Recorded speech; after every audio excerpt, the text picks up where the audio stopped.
आज चाहिँ म एउटा सामान अनबक्सिङ गर्दैछु। मैले यो आजभन्दा 4-5 दिन अगाडि मैले अर्डर गरेको थिएँ। आज आइपुगेछ यो मेरो सामान चाहिँ। हेर्नु होला।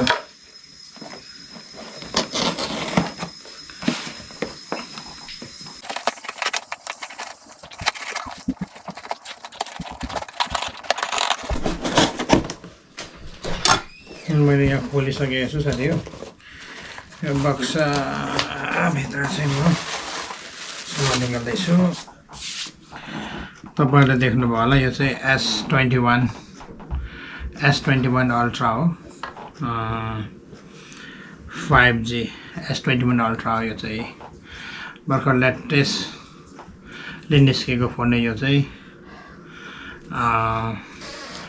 मसँग पहिलेको S20 अल्ट्रा पनि थियो, तर त्यसको क्यामेराको फोकस राम्रो नभएको कारणले गर्दाखेरि अहिले फेरि यो S21 चाहिँ लेटेस्ट मोडलमा चाहिँ राम्रो अपडेट भएको छ। क्यामेराले धेरै राम्रो काम गर्ने भएको छ र त्यसको धेरै फिचर्सहरु अपग्रेड भएको छ भन्ने कुरा मैले धेरै एक्सपर्टहरु देखेर रिसर्च गर्दाखेरि धेरै पाएको हुँदाखेरि मैले चाहिँ यो S21 अल्ट्रा मैले मगाएको छु। हेरौं कस्तो छ।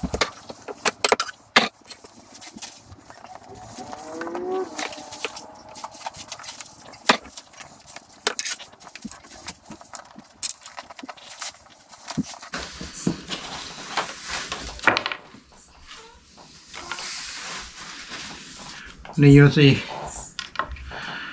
अहिलेको चाहिँ यस्तो छ। तपाईको यो क्यामेराको यो अहिले हेर्नुहुन्छ तपाईहरुले यो S21 अल्ट्रामा चाहिँ तपाईको क्यामेराको सेप चाहिँ एकदमै बेटर लुक छ, एकदमै राम्रो छ।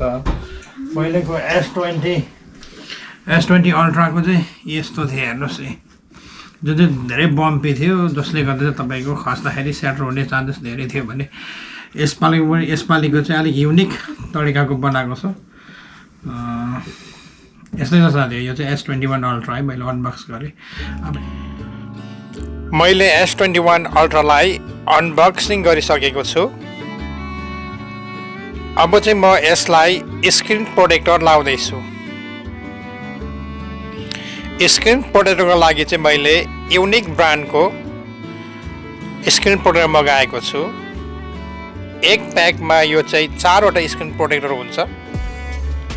त्यो सँगै यस स्क्रिन प्रोटेक्टरलाई लाउनको निमित्त चाहिने सामग्रीहरू पनि हुन्छ योसँग।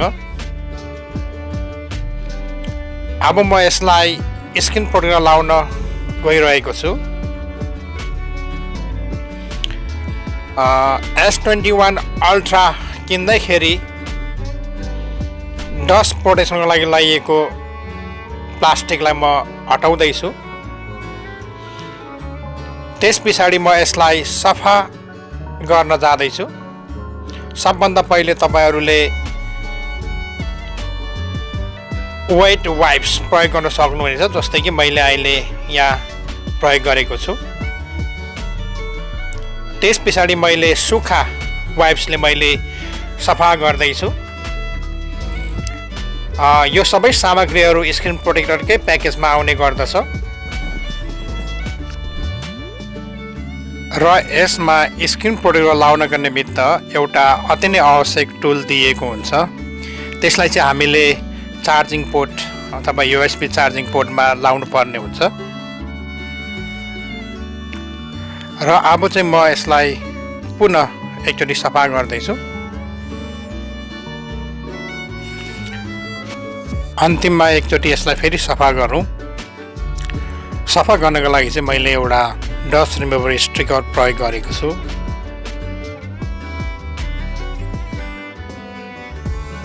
अब भने म यसमा स्क्रिन प्रोटेक्टर लाउँदै छु।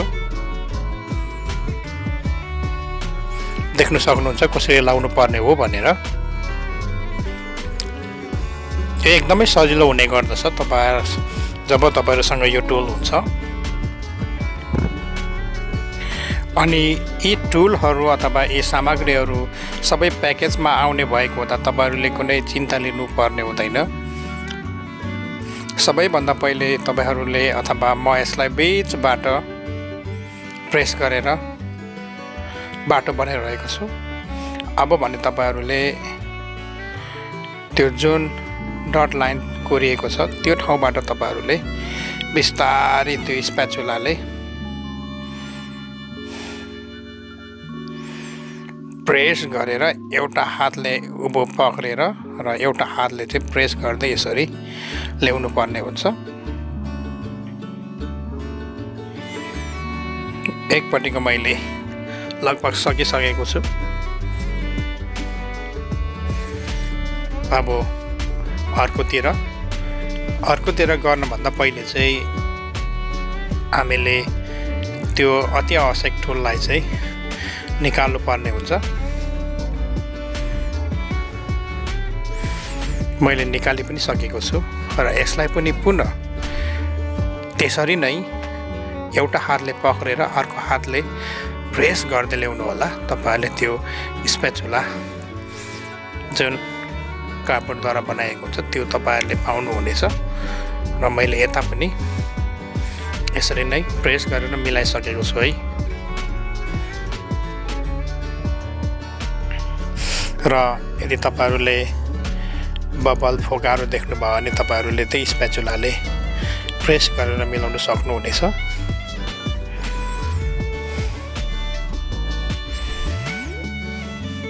ल फाइनल चोटि एकचोटि प्रेस गरे पछाडि यसलाई म निकाल्दै छु है त। ल हेर्नुस् त, अब यही प्याकेजमा चाहिँ एउटा फाइबर क्लोथ क्लिनिङ आएको हुन्छ, त्यसले सफा गर्नु होला एकचोटि। र अब चाहिँ म S21 अल्ट्रालाई कभर गरिएको बाहिरीको प्लास्टिक निकाले र अबको पालो भने म S21 अल्ट्रालाई केस लाउँदैछु। यसको खोल अथवा प्रोटेक्सनको लागि चाहिँ केस अति आवश्यक पर्ने हुन्छ। यदि तपाईहरुले पनि कुनै पनि स्मार्टफोन लिनुभयो भने त्यसको मूल्यलाई मध्यनजर गर्दै सेफको लागि अथवा सेफ्टीको लागि स्क्रिन प्रोटेक्टर लाउनुहुन्छ। त्यसरी नै मैले स्क्रिन प्रोटेक्टर लगाएको छु यहाँनेर। अब चाहिँ म S21 अल्ट्रालाई सेटअप गरिरहेको छु। यो सेटअप अति नै सिम्पल हुने गर्दछ। तपाईहरुले पावर अन बटन थिचेपछि के गर्ने भन्ने कुरा त इन्स्ट्रक्सन हुँदै आउँछ। मैले त्यही माथि गरिरहेको छु, तपाईहरुले देख्न सक्नुहुनेछ। र यो S21 अल्ट्रा अहिलेको स्यामसङको सबैभन्दा लेटेस्ट फोन हो। मसँग S20 अल्ट्रा पनि छ, तर पनि त्यसको क्यामेराको कतिपय फिचरहरू अलिक सोचे जस्तो नभएको हुँदाखेरि मैले यो S21 अल्ट्राले नै जमर्को गरेको छु। र हेरौँ S21 अल्ट्राले कतिको काम गर्दछ। र तपाईहरु पनि यदि मोबाइल फोटोग्राफर अथवा ब्लगर अथवा तपाईहरु पनि ब्लग गर्नुहुन्छ, युट्युब भिडियो बनाउनुहुन्छ र तपाईहरु प्राय आफ्नै स्मार्टफोनबाट भिडियोहरू गर्नुहुन्छ भने सायद यो S21 अल्ट्रा तपाईहरुको लागि बनेको हुनुपर्छ। किनकि यसमा विशेष गरी क्यामेराको फिचर्सहरू, क्यामेराको विशेषताहरू एकदमै राम्रो छ भन्ने मैले सुनेको छु। मेरो भिडियो हेर्दै गर्नु होला। आउने दिनहरुमा म तपाईहरुलाई यस S21 अल्ट्राको क्यामेरा कस्तो रहेछ र यसबाट खिचेको भिडियोहरू कस्तो हुन्छ भन्ने कुराहरू म तपाईहरुलाई कुनै ब्लग मार्फत देखाउने छु। र अहिलेसम्मको मेरो जानकारी अनुसार चाहिँ यो S21 अल्ट्राले चाहिँ 4K video at 60 frame per second 4K at 60 सम्म रेकर्ड गर्न सक्दछ, जुन चाहिँ एकदमै प्रोफेसनल भिडियो रेकर्डिङ सेटिङ हो। प्राय सबैले रुचाउने गर्दछ र एकदमै स्ट्यान्डर्ड रेजोल्युसन भनेको 1080x60 हो। 1080x60 नै HD हो, तर यसमा UHD खिच्न सकिन्छ। त्यो सँगसँगै 8K पनि योबाट भिडियो लिन सकिन्छ र त्यो सँगसँगै यसमा धेरै फङ्सनहरू छ, जस्तै तपाईहरुले डाइरेक्टर भ्यू भन्ने, पोर्ट्रेट मोड भन्ने, pro video setting, pro video,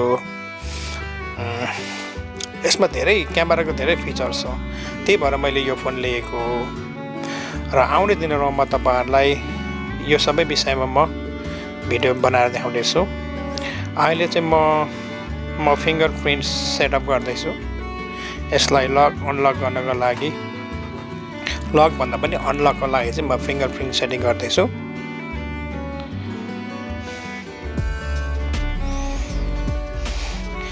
र आज चाहिँ म विशेष गरी यो फोनलाई टोटली सेटअप गर्नेछु, अथवा I mean like ready to use बनाउनेछु। र त्यस पछाडि म तपाईहरुलाई अन्तिममा 2-3वटा अथवा 3-4वटा तपाईहरुलाई यो S21 अल्ट्रा लिए पछाडि कस्तो सेटिङ गर्दा राम्रो हुन्छ, जस्तै वालपेपर, नोटिफिकेसन सेटिङ, वालपेपर भयो, तपाईको कल ब्याकग्राउन्ड भयो, यो विषयमा तपाईहरुलाई छोटो जानकारी दिनेछु, हेर्नु होला। र विशेष गरी यसो क्यामेराको विषयमा चाहिँ म फाल्टै ब्लग बनाएर म तपाईहरुसम्म आउनेछु, कृपया हेर्नु होला है त। मेरो S21 अल्ट्रा लगभग सेटअप भइसकेको अवस्था छ। अब म यसलाई भेरिफाई गर्दैछु र तपाईहरुलाई यो स्मार्टफोनको दाम कति पर्दछ भन्ने जानकारी लिन मन लागेको छ होला। तपाईहरुले गुगल पनि गर्न सक्नुहुनेछ। र मैले भन्नु पर्दाखेरि चाहिँ 128 GB को यो फोनलाई चाहिँ 1199 सेन्ट अथवा डलर पर्ने गर्दछ भने 512 GB को लागि चाहिँ 1379 डलर पर्ने गर्दछ। म प्राय भिडियोहरू चाहिँ अथवा युट्युब ब्लगहरू चाहिँ आफ्नै स्मार्टफोनबाट बनाउने गरेको हुँदाखेरि मैले चाहिँ 512 GB को अथवा 512 GB को मैले लिएको छु। तपाईहरुले पनि आफ्नो आवश्यक अनुसार किन्न सक्नुहुनेछ। र यसको एउटा विकनेस के छ भने यसमा चाहिँ SD कार्ड जाँदैन, कुनै पनि एक्सटर्नल मेमोरी कार्ड चाहिँ यसमा तपाईहरुले लाउन सक्नुहुन्न। आई डोन्ट नो वाइ स्यामसङले किन यसो गरेको, आई डोन्ट नो है त साथीहरु। अब भने म तपाईहरुलाई स्यामसङ S21 अल्ट्रामा गर्न सकिने 3वटा ट्रिकहरू सिकाउँदै छु। सेटिङमा गएको छु म, त्यसपछि मैले वालपेपरमा क्लिक गरेको छु, जहाँ तपाईहरुले आफूलाई मनपर्ने वालपेपरहरू तपाईहरुले चेन्ज गर्न सक्नुहुन्छ। यसको लागि तपाईहरुले एक्सप्लोर गरेर तपाईहरुलाई मनपर्ने कुनै पनि फोटो अथवा पिक्चर अथवा भिडियो राख्न सक्नुहुन्छ। कतिपयलाई किन्नुपर्छ भने कतिपय फ्री पनि पाइन्छ। मैले यसमा फ्री डाउनलोड गरेर राखेको छु भिडियो अथवा पिक्चरहरू, त्यसलाई म सेटिङ गरेर देखाउनेछु है त। अहिले मैले यो फेब्रुअरी महिना छ, त्यही भएर भ्यालेन्टाइन साइनको मुटु अथवा पाना साइनको मैले यो ड्रप भएको मैले वालपेपर सेट गरेको छु है त। यसै गरिकन तपाईहरुले कल ब्याकग्राउन्ड पनि चेन्ज गर्न सक्नुहुन्छ। सबभन्दा पहिले फोनमा गएको छु म, त्यसपछि म कल ब्याकग्राउन्डमा थिच्ने छु र तपाईहरुले यहाँ पनि कस्टमाइज आफूहरुलाई कस्तो मन पर्छ त्यही किसिमको कस्टमाइज कल ब्याकग्राउन्ड राख्न सकिन्छ। जस्तै यहाँ विभिन्न कस्टमाइज भिडियोहरू छ, म तपाईहरुलाई देखाइरहेको छु। तपाईहरुले सेट गर्नु भने तपाईहरुको S21 पनि यस्तै हुनेछ। र तपाईहरुले आफ्नै भिडियो छ भने मैले जस्तै गरेर यसरी कस्टमाइज गरेर राख्न सक्नुहुनेछ है त। यसै गरिकन तपाईहरुले S21 अल्ट्रामा नोटिफिकेसन सेटिङलाई पनि कस्टमाइज गर्न सक्नुहुनेछ। त्यसको लागि तपाईहरुले सबभन्दा पहिले सेटिङमा जानु होला अनि नोटिफिकेसनमा क्लिक गर्नु होला। त्यसपछि तपाईले ब्रिफ देख्नु भएको छ, त्यसमा चाहिँ तपाईले ब्रिफ पपअप सेटिङमा क्लिक गर्नुहोस्। त्यसपछि तपाईहरुलाई कस्तो किसिमको नोटिफिकेसन सेटिङहरू मन पर्दछ तपाईहरुले अहिले देख्न सक्नुहुन्छ। कसैले मेसेज पठाएको खण्डमा यस्तो किसिमको भएर पपअप हुने गर्दछ र तपाईहरुलाई यदि यो नोटिफिकेसन अथवा यो सेटिङ चाहिँ आफ्नो फोन स्क्रिन अफ हुँदा पनि यस्तै राख्न चाहनुहुन्छ भने so even well screens of भन्ने टर्न अन गर्नु होला र मेरो भिडियो तपाईहरुलाई कस्तो लाग्यो मन पर्यो भने लाइक कमेन्ट शेयर सँगसँगै मेरो च्यानललाई सब्स्क्राइब गरिदिनु होला यसको क्यामेराको विषयमा म फाल्टै ब्लग बनाउने छु